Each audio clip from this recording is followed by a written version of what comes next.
Topics তোমাদের menstrual cycle.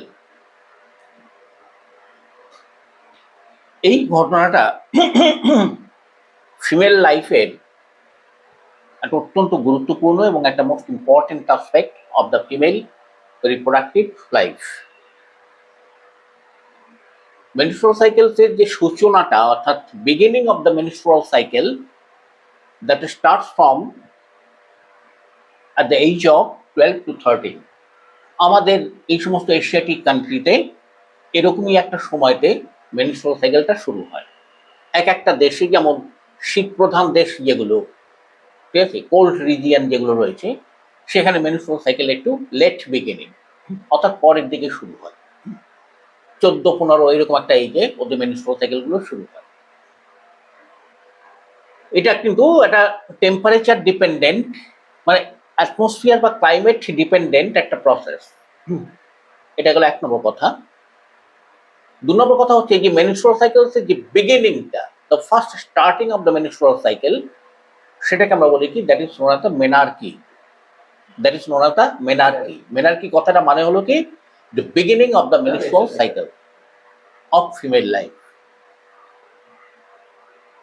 আবার দেখো, মেনস্ট্রুয়াল সাইকেলসের যে এন্ডটা, অর্থাৎ যখন মেনস্ট্রুয়াল সাইকেলটা স্টপ হয়ে যায় ফিমেল লাইফ থেকে, বন্ধ হয়ে যায় at the age of 45 to 50, সেই সময়টাকে আমরা বলি কি ম্যানোপজ।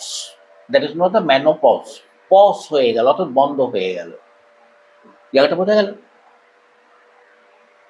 এইবারে পুরো প্রসেসটার মধ্যে আসছি যে কেমন করে ঘটনাটা ঘটে। দেখো,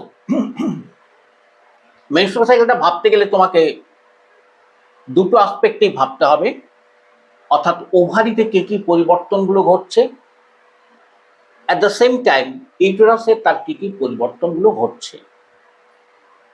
এই দুটো পরিবর্তনই কিন্তু প্রত্যেক মাসে 28 দিন পর পর এটা অকার করে, 28 ডেজ ইন্টারভ্যাল। এখন ব্যাপারটা এরকম নয়, যেহেতু আমরা বলছি 28 ডেজ, সেটা সবার ক্ষেত্রে 28 ডেজ অ্যাপ্লিকেবল হবে ব্যাপারটা তা নয়। অনেকটাই এটা ডিপেন্ড করে ফিজিওলজিক্যাল, সাইকোলজিক্যাল অনেকগুলো কন্ডিশনের উপর ডিপেন্ড করে। According to the physiological or psychological condition menstrual সাইকেলটা ডিফার করে, এবং অনেক সময় দেখা যায় ডেফার করে যায়। ধরো কোন একটা 14-15 বছর বয়সে একটা মেয়ে, সে ধরো তার একটা ফাইনাল বোর্ড এক্সাম, বা 15-16 বছর একটা মেয়ে তার ফাইনাল বোর্ড এক্সাম হবে।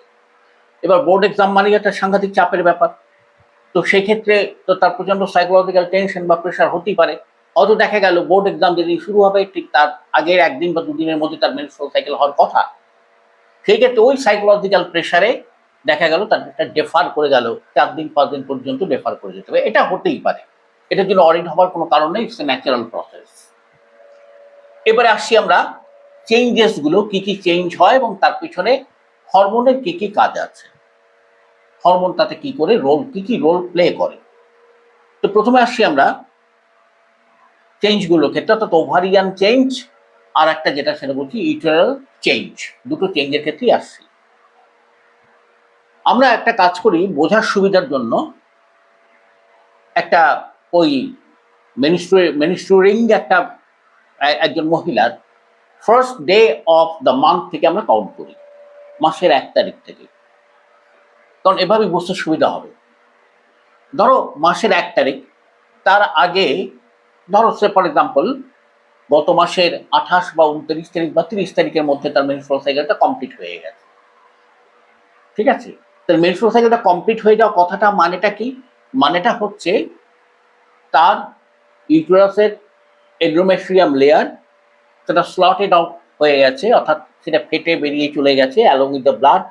সেই যে ডিসচার্জ যেটা বেরিয়েছে সেটা কিন্তু আমরা মেনস্ট্রুয়াল সাইকেলের মেনস্ট্রুয়াল প্রোডাক্ট বলি। মেনস্ট্রুয়াল প্রোডাক্ট বলতে কি বুঝি আমরা, যে ব্লাড প্লাস মিউকাস, যেটা ওই এন্ডোমেট্রিয়াম লেয়ারের ফাটা ফেটে যাওয়া মিউকাস, সেটা ব্লাডের সাথে বেরিয়ে আসা, আমরা এটা কি বলি কি মেনস্ট্রুয়েশন।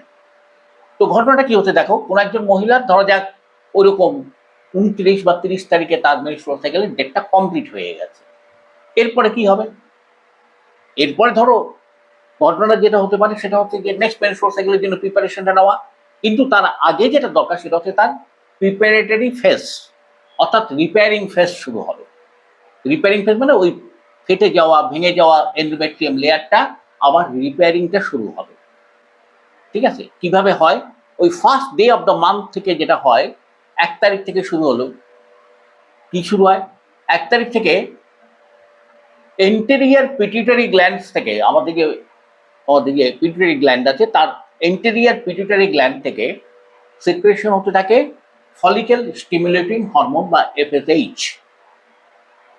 এই ফলিকেল স্টিমুলেটিং হরমোনের প্রভাবে due to the influence of follicle stimulating hormone কি হয়, তার ওভারি থেকে সিক্রেটেড হতে থাকে কি ফলিকেল স্টিমুলেটিং হরমোন কি করে, গ্রাফিয়ান ফলিকেল তৈরি করতে সাহায্য করে, তাকে ডেভেলপ করতে সাহায্য করে, তার ম্যাচুরেশনে হেল্প করে।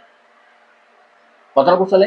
অর্থাৎ ভেরি বিগিনিং থেকে, প্রথম থেকেই সে কি করছে, গ্রাফিয়ান ফলিকেল তৈরি করার জন্য প্রাইমোডিয়াল ফলিকেল যেটা আছে তার উপরে, অর্থাৎ উগোনিয়াল মাদার সেল টাদার সেল যেগুলো আছে তার উপরে সে কাজ করতে শুরু করে। এবং এই কাজ করার ফলে কি হচ্ছে, আস্তে আস্তে গ্রাফিয়ান ফলিকেলটা ম্যাচিওর করছে। ঠিক আছে, এবং এই গ্রাফিয়ান ফলিকেলের ম্যাচুরিটির সাথে সাথে যেটা হয়, একটা ম্যাচিওর গ্রাফিয়ান ফলিকেলের স্ট্রাকচার তোমাদের আগে বলেছি। সে স্ট্রাকচারের মধ্যে কি থাকে, সে স্ট্রাকচারের মধ্যে থাকে থিকা এক্সটার্না, থিকা ইন্টারনা, এই দুটো থাকে। সেই ছবিটা দেখে নেবে। ঠিক আছে, আগে বডি ছবি এঁকেছি। থিকা এক্সটার্না, থিকা ইন্টারনা, এবং তার ভেতরে একটা বড় একটা ক্যাভিটি থাকে যেটাকে অ্যান্ট্রাম বলে। ঠিক আছে, আর তার বেসের দিকে, অর্থাৎ ওই গোল রাউন্ড গ্রাফিয়ান ফলিকেলের বেসের দিকে থাকে একটা মাস অফ সেল যার নাম হচ্ছে কিউমুলাস উফোরাস বা ডিসকাস প্রলিজেরাস, এবং তার উপরে থাকে আমাদের এগ বা ওভামটা প্লেস থাকে। এইটা হচ্ছে একটা গ্রাফিয়ান ফলিকেলের স্ট্রাকচার। এই যে থিকা এক্সটার্না এবং থিকা ইন্টারনা, এফএসএইচ কি করে, থিকা এক্সটার্নার উপরে কাজ করতে শুরু করে, এবং due to the effect of the FSH theca externa, দেখো একদিকে তো গ্রাফিয়ান ফলিকেলকে ম্যাচিওর করছে, আর একদিকে যেটা কাজ করে সেটা হচ্ছে কি থিকা এক্সটার্নার উপরে কাজ করে ওখান থেকে সেই ইস্ট্রোজেন হরমোন সিক্রেট করায়। কি সিক্রেট করায়? ইস্ট্রোজেন হরমোন সিক্রেট করায় due to the effect of FSH. ঠিক আছে, এই যে ইস্ট্রোজেনটা সিক্রেশন হচ্ছে, that estrogen is responsible for development of ovum development সেটাকে সাহায্য করবে, and at the same time previously damaged uterus যেটা আছে, ড্যামেজড ইউটেরাস কোনটা ছিল বলেছিলাম, যে এন্ডোমেট্রিয়াম লেয়ারটা স্লটেড আউট হয়ে যায়, ছিঁড়ে যায়, এবং তারপর রিপেয়ারিংটা শুরু হয়। এই রিপেয়ারিং এর কাজটাতে হেল্প করবে। কথাটা বুঝতে পেরেছো? তার মানে কি হচ্ছে, দেখো একদিকে গ্রাফিয়ান ফলিকেলের মধ্যে সে এগ প্রোডাকশনটাতে সে পার্টিসিপেট করছে, আর একদিকে সে কি করছে, ইউটেরাসের মধ্যে সে হেঁটে যাওয়া বা রাপচার্ড আউট যে এন্ডোমেট্রিয়াম লেয়ার রয়েছে তার রিপেয়ারিং সে স্টার্ট করে। জায়গাটা clear? And as the result of the repairing আস্তে আস্তে আস্তে আস্তে আস্তে এন্ডোমেট্রিয়াম লেয়ারটা ঠিক হতে থাকে, 1 to 2 millimetre thickness say attend করে। এবং এটা কিন্তু একদিন নয়, এটা কিন্তু ওই যে থিকা এক্সটার্নার উপরে কাজ করছে, এবং তারপরে ক্রমাগতভাবে কিন্তু তার ইস্ট্রোজেন লেভেলটা তার ব্লাডের মধ্যে বেড়ে যাবে। ধরো ডে ওয়ানে খানিকটা ইস্ট্রোজেন তার ব্লাডে চলে এসছে। ঠিক আছে, ডে 2 খানিকটা ইস্ট্রোজেন তার ব্লাডে চলে এসছে, ডে 3 খানিকটা ইস্ট্রোজেন অ্যাডেড হচ্ছে। এইভাবে করে করে করে করে করে করে at the day 13 to 14, 13 থেকে 14 দিনের মাথায় ইস্ট্রোজেন লেভেলটা একদম পিকে চলে যায়। জায়গাটা ক্লিয়ার হলো তো?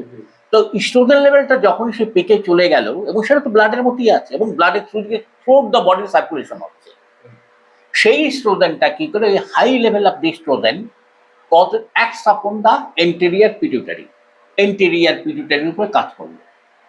কাজ করলে কি করবে, এন্টেরিয়ার পিটুইটারি থেকে যে এফএসএইচ সিক্রেশন হচ্ছিল, সেই এফএসএইচ সিক্রেশনটাকে শাটডাউন করিয়ে দেয়। তার মানে কি হচ্ছে, হাই লেভেল অফ ইস্ট্রোজেন যখনই তার হয়ে যাচ্ছে তখনই ফিডব্যাক হয়ে যাচ্ছে। কিরকম ফিডব্যাক হলো, ও গিয়ে কি করলো, ওই হাই লেভেলটা বলছে যে না, আর এফএসএইচ সিক্রেট করে লাভ নেই, এফএসএইচ সিক্রেশনটা আবার বন্ধ করো। ঠিক আছে, তাহলে এফএসএইচ সিক্রেশনটাকে ও কি করলো, যে শাটডাউন করিয়ে দিল, এফএসএইচ সিক্রেশন বন্ধ হয়ে গেল। And at the same time ওই ইস্ট্রোজেন কি করে, প্রোজেস্টেরনটাকে ইনিশিয়েট করায়, অর্থাৎ প্রোজেস্টেরন সিক্রেশনটাকে ইনিশিয়েট করায়। কিভাবে ইনিশিয়েট করাবে, ও কি করে, ওই এন্টেরিয়র পিটুইটারি থেকে আর একটা হরমোনকে ট্রিগার আউট করে। সেই হরমোনটার নাম হচ্ছে LH হরমোন, লুটিনাইজিং হরমোন। তার মানে কি করলো, estrogen inhibition of the secretion of further FSH, এই কাজটা করলো, এফএসএইচ সিক্রেশনটাকে বন্ধ করলো। And on the other hand ও কি করলো, সে যাতে করে এফএসএইচ এলএইচ সিক্রেশন হয়, অর্থাৎ লুটিনাইজিং হরমোন সিক্রেশন হয়, সেইটাকে গিয়ে ট্রিগার আউট করলো। তাহলে কি হলো, ব্লাডের মধ্যে এবার লুটিনাইজিং হরমোন অর্থাৎ এলএইচ সিক্রেশন করতে শুরু করলো। এবং ব্যাপারটা কি হয়, এটা ওই 13 থেকে 14 দিনের মধ্যে, 1 থেকে 2 দিনের মাথাতে এলএইচটা একদম প্ল্যাটু লেভেল থেকে ছট করে একটা পিক আপ নেয়, যে পিক আপটাকে আমরা বলি কি LH surge. That peak up is known as LH surge. হঠাৎ করে দেখবে তোমাদের এনসিটির বইতে একদম গ্রাফিক্যালি রিপ্রেজেন্ট করা আছে, 13 থেকে 14 দিনের মাথায় ওটা একদম শুট আউট করছে। এই দেখো 13 থেকে 14 দিনের মাথায় ওটা একদম শুট আউট করছে। তো এই একদম হঠাৎ করে যে এই যে এলএইচ লেভেলটা বেড়ে গেল, এই বেড়ে যাওয়ার কথাটার ফলে কি হচ্ছে, এটাকে আমরা বলি কি এলএইচ সার্জ বলছি। এলএইচ সার্জ হলে পরে কি হবে, that excess amount of the LH will act upon the ওভারির উপরে কাজ করবে, and will cause the rupturing of the Graafian follicle। কি করবে, গ্রাফিয়ান ফলিকেলটাকে র্যাপচার করাবে।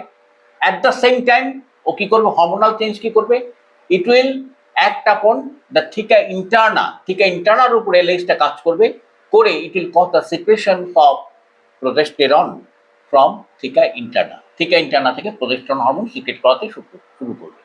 জায়গাটা ক্লিয়ার হলো? আর কি করবে, এই এলএইচ হরমোন যার জন্য এটাকে লুটিনাইজিং হরমোন বা লুটিনাইজ করা কথাটা মানেটা কি, মানেটা হচ্ছে গ্রাফিয়ান ফলিকেলকেও রাপচার করাচ্ছে, ঠিক আছে, ওভারি দেয়ালটাকে ও ফাটিয়ে দিচ্ছে, রাপচার করাচ্ছে, ওভারি দেয়ালটাকে ফাটালো, তারপরে release of the ovum from the ovary into the infundibulum of the Fallopian tube. কথাটা বুঝতে পারলে কি বললাম, পরিষ্কার? অর্থাৎ ওভারি দেয়ালটাকে ফাটিয়ে সে একটাকে রিলিজ করাচ্ছে কোথায়, ইনফান্ডিবুলাম অফ দ্য ফ্যালোপিয়ান টিউবের মধ্যে রিলিজ করাচ্ছে। জায়গাটা ক্লিয়ার হলো? এটা গেল এলএইচ এর কাজ, ঠিক আছে। থার্ড পয়েন্ট, লাস্ট পয়েন্টটা বলি। এই এলএইচ এর এফেক্টে যেটা হয় সেটা হচ্ছে ডেভেলপমেন্ট অফ তোমার এন্ডোমেট্রিয়াম লেয়ারটা এই সময় ডেভেলপমেন্ট ম্যাক্সিমাম ডেভেলপ করে, ঠিক আছে। Dilation of the blood vessels গুলো ডায়ালেট করে যায়, ঠিক আছে। এবং আস্তে আস্তে প্রচুর ভাস্কুলারাইজেশন, অর্থাৎ huge numbers of the blood vessel, তার ডেভেলপমেন্টটা inside the endometrium layer will start. Endometrium লেয়ারটা পরিষ্কার প্রচুর ব্লাড ভেসেলে ভর্তি হয়ে যায়, ঠিক আছে। যদি ফার্টিলাইজেশন হয় তাহলে অন্য কথা। যদি ফার্টিলাইজেশন না হয়, অর্থাৎ 13 থেকে 14 দিনের মাথাতে ওভুলেশন হবে, তখন যদি ফার্টিলাইজেশন হয় তখন একটা আলাদা ঘটনা। যদি ফার্টিলাইজেশন না হয়, ধরো ফার্টিলাইজেশন হলো না, ঠিক আছে, যদি ফার্টিলাইজেশন না, তাহলে কি হবে, ওই যে ফুলে ফেপে ওঠা এন্ডোমেট্রিয়াম লেয়ারটা দ্যাট গেট বার্স্ট আউট, ওটা বার্স্ট আউট হয়ে যায়। এই পুরো ঘটনাটা ঘটতে আরো প্রায় 13 থেকে 14 দিন সময় নেয়। তার মানে কত হলো, 13, 14, 27, 28 দিন হলো, 28 দিন হয়ে গেল, ঠিক আছে। 28 দিনের মাথাতে তার পুরো এন্ডোমেট্রিয়াম লেয়ারটা ফুলে ফেপে উঠলো, rupturing of the endometrium layer will occur along with the rupturing of the blood vessels গুলো ফেটে যায়। ব্যাপারটা বোঝা গেল পরিষ্কার? With appreciable pain in the abdomen, একটা অ্যাপ্রিসিয়েবল পেইন অনুভূত হবে, ঠিক আছে। সে ব্লিডিং এর আগেই যেটা হয় সেটা হচ্ছে যে একটু আগে বললাম না, যে ব্লাড ভেসেলস গুলো ডাইলেট করে যায়, একটু করে উজিং অফ দ্য ব্লাড হতে থাকে, খুব হালকা একটা ব্লাড উজিং হতে থাকে, ওটা কি ইন্ডিকেশন যে মেনস্ট্রুয়াল সাইকেল উইল স্টার্ট। এবং এই সময় তো কতগুলো ফিজিওলজিক্যাল চেঞ্জ হয়, সাইকোলজিক্যাল চেঞ্জ হয়। যে হরমোনাল চেঞ্জটা হচ্ছে না, এফএসএইচ থেকে এলএইচ এর যে শিফটিংটা হচ্ছে, তারপরে তার মুড সুইং করে, সেই ফিমেলের মুড সুইং করে, ফিজিওলজিক্যাল কন্ডিশনটাও সুইং করে, ঠিক আছে।